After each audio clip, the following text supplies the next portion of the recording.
Hey everyone, so I'm just coming to you with a review finally on this CoverGirl Outlast Stay Fabulous 3-in-1 foundation, and picked this up from Walmart. I actually used a coupon. I believe it was $2 off, so I think I got it for $9. I can't remember. I bought it, I think, the end of January. Yeah, end of January, beginning of February. But yeah, I have a few points typed out on my phone here, and it's not in any order or anything, so I'm just gonna go down the list. So first thing is, I think it's medium to full coverage. I feel like almost everything I wear, like any kind of like foundation or tinted moisturizer, is like at least medium coverage because I don't really have bad skin really. Like I don't have like acne or anything. I do have some discoloration, but it's nothing big. But yeah, and I think that it can be built to full coverage. Sorry, I have something falling here. Yeah, I do think it can be built to full coverage. It matches me well. I feel like this is a cool toned foundation. I don't know if I said the name of the foundation, but it's in Soft Sable, and it is a cool tone foundation on me. There's no way, I really don't think there's any way that I'll be able to wear it in the summer if I get darker than I already am, because this is the darkest shade that I saw at Walmart. And for the Queen Latifah collection for CoverGirl, I feel like this is the same color as, I believe it's Soft Mink, or I think it's just Mink. Yeah, I believe it's the same thing, so pretty sure this is the darkest color for both lines for CoverGirl, and I don't believe they sell the Queen collection here in Canada. But yeah, for the time being, for fall, winter, spring, I think it's really good. The next thing is that this lasts 14 to 16 hours with little to no fading on my skin. And I know this because I've tried it out. I've worn it for that long for, I think, 2 different occasions. One occasion being yesterday. I had it on for 14 hours. Had a long day. You know, I went to church. Then we had practice for Easter. And then I went to a friend's house after. We watched the movie. Then I went out to another friend, going away party, and basically at the end of the day I took it off around 2 or 3 o'clock. I'm pretty sure I put it on at 10. I think it was around 10 o'clock. But yeah, and there was like very, very, very minimal fading. My blush was still on. Everything just looked fresh still, and I think that's really good. And another thing which is amazing to me is that I did not use a primer.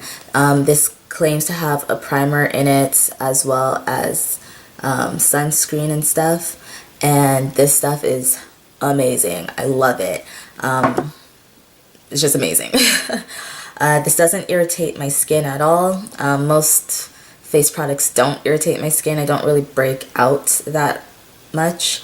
A bonus is that this has a pump, which is great because not a lot of drugstore products have pumps.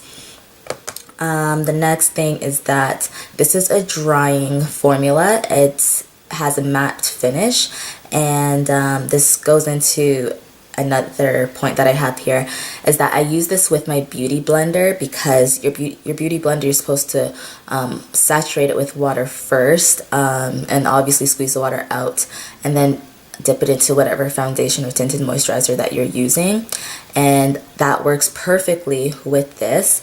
But whenever I used a brush with it, oh my gosh, it was so bad because I found it very hard to blend in, and I felt that when I was blending in with my brush, I felt like it kind of caught onto any kind of dry skin I may have had on my face, which is not good for anybody.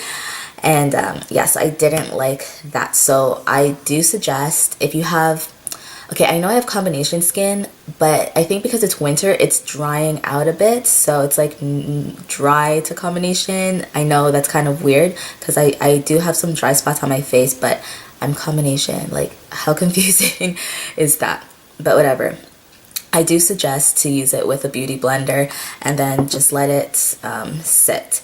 And I have used this without a powder and it is fine. I think just out of habit I use I just use a light powder. I actually use the CoverGirl clean powder, the oil control pressed powder in Tawny. You've seen this in a lot of videos if you've been watching me. And yeah, this has no coverage whatsoever. It just controls oil, you know, and I think it does the job. I'm wearing it right now, and I actually filmed a foundation routine, which is something I've never done before, but I do have it filmed, and I don't know if it's going to be up before or after this video, but whenever it is up, I will link it right here for you to click and watch. And that is my review. I would not suggest this for anybody who has really, really dry skin. I don't think it would work, but this would work, in my opinion, for oily skin, combination skin, and even like normal skin. Yeah, it's a great foundation. I love it. It looks great on my skin, and yeah, good job, CoverGirl. And this is my first CoverGirl foundation.